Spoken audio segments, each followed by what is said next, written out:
Obrigado, vereador Sandro Fantinel. Com a palavra, vereador Caleb Garbim.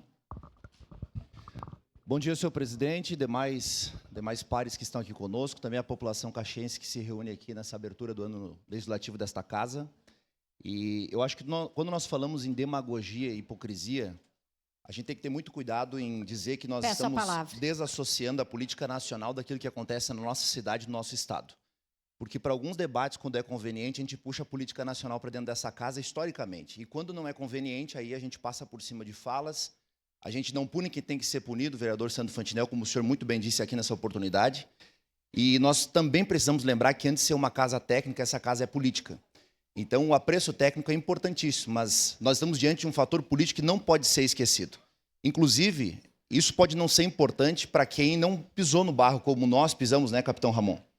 Quem pisou no barro, quem esteve junto com as pessoas por mais de 3 meses, resgatando pessoas, levando donativos, movimentando toneladas e toneladas de donativos, tem autoridade para falar sobre uma fala infeliz da maior autoridade desse país, que deveria se portar de acordo com o seu cargo, que se tornou, inclusive, persona não grata em Israel, justamente por não se colocar no seu lugar, por querer colocar o dedo lá no Oriente Médio quando não consegue resolver problemas primários dentro da nossa nação.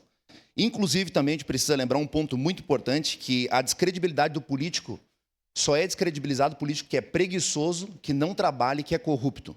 Político honesto e que trabalha não tem descredibilidade. Questão de ordem, senhor presidente. De cabeça pois não, vereador Andressa. Só um minutinho, vereador Caleb. Invocar novamente o artigo 209, que nós estamos debatendo sobre a urgência e não sobre a moção. Se é para debater sobre a moção, eu também quero. Obrigado. Questão de ordem referida. Vereador Caleb, por favor, vamos se atentar ao tema da discussão, que é o regime de urgência da presente moção. Eu vou me ater diferente do que foi feito até agora, nesse instante, quando se falou, inclusive, sobre descredibilidade do político. Mas, voltando ao tema, a coisa ganha contornos de urgência quando a gente percebe que foi dito isso lá atrás, não se retratou, viralizou nacionalmente e internacionalmente a fala, e a gente fica como, de novo, responsável pelo problema do Brasil, quando, na verdade, existe um culpado pelo problema do Brasil, que é o desgoverno do Partido dos Trabalhadores, que está aí à frente, novamente, no 3º governo, e, por isso, nós estamos enfrentando as situações. Muito obrigado, senhor presidente. Obrigado.